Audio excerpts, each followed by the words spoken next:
Sir ఏపీలో ticket rates hike అయ్యాయి మీది సినిమాకి సంబంధించి. ఇప్పుడు మరి తెలంగాణ పరిస్థితి ఏంటి సార్? సార్ ఆంధ్రప్రదేశ్లో కూడా ఫస్ట్ అండ్ ఫార్మోస్ట్ తెలంగాణలో there is no ticket hike. ఏ రోజు థియేటర్స్లో పాప్కార్న్ ప్రైజెస్, కోక్ ప్రైజెస్ తగ్గిస్తారో, ఈ కూల్ డ్రింక్స్ ఇవన్నీ, ఆ రోజు నేను మల్టీప్లెక్సెస్లో పెంచడానికి నేను ఆలోచిస్తాను. ఎందుకంటే ఈ సినిమా ఎక్కువ మంది ఫ్యామిలీస్తో వెళ్ళాలి, వాళ్ళకి నేను ఇబ్బంది పెట్టదలుచుకోలే.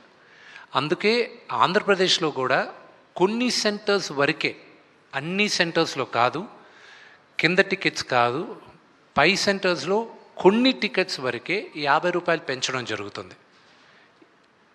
ఫ్లాట్గా అందరికీ 50 రూపాయలు పెంచేది లేదు. మేము రిక్వెస్ట్ చేసింది కూడా ఓన్లీ హై క్లాస్ టికెట్స్కి మాత్రం, బాల్కనీ టికెట్స్ ఇలాంటి వాటికి కొన్ని ఏరియాల్లో, అది అన్ని ఏరియాల్లో, మొత్తం ఆంధ్రప్రదేశ్ అంతా చేయట్లా. అలాగే యునైటెడ్ స్టేట్స్లో కూడా, అమెరికాలో కూడా పిల్లలకైతే ఫ్లాట్గా $12 పెట్టాం.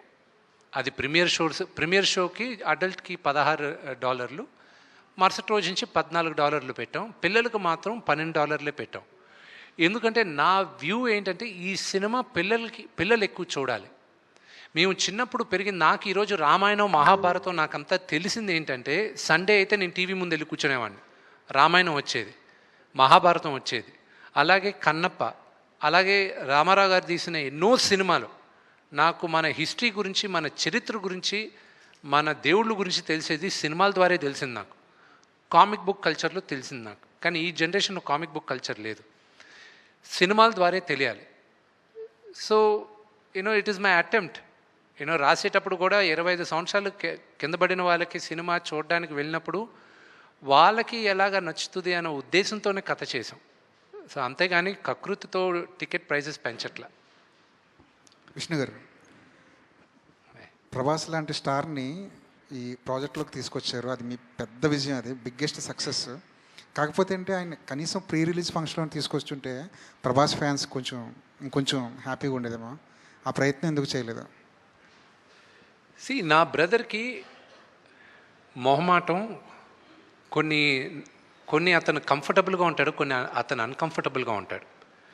ఈ సినిమా ప్రభాస్ చేసింది, ఐఎమ్ గ్రేట్ఫుల్, రుణపడి ఉన్నాను అతనికి. ఎన్నోసార్లు చెప్పాను, ఇప్పుడు కూడా మాట్లాడుతూనే వచ్చా. అతనికి ఇబ్బంది ఏం కలుగుతుందో నాకు తెలుసు. So I never asked him. నాకు తెలుసు వాట్ ఈస్ హిస్ మెంటాలిటీ అని. నేను అడగట్లేదు, నేను గుర్తుపెట్టుకో అని చెప్పాను. నేను ఒక్క దగ్గర మాత్రం అతను వీడియో బయట పంపిస్తానని ఆయన చెప్పినప్పటికీను, ఆయనకి కొంచెం లాస్ట్ మినిట్లో ఆయనకు కొంచెం వేరే కారణాల వల్ల మేము వీడియో బయట తీసుకోలే. That was because he wasn't feeling too good also. ఈ షూటింగ్ కూడా అప్పుడు ఆ రోజు క్యాన్సిల్ అయింది. సో అదే కానీ why do you want to, ఇబ్బంది అనుకునే దగ్గర why do you even want to attempt అనే దాంతో ఇది చేయలే. That's the reason.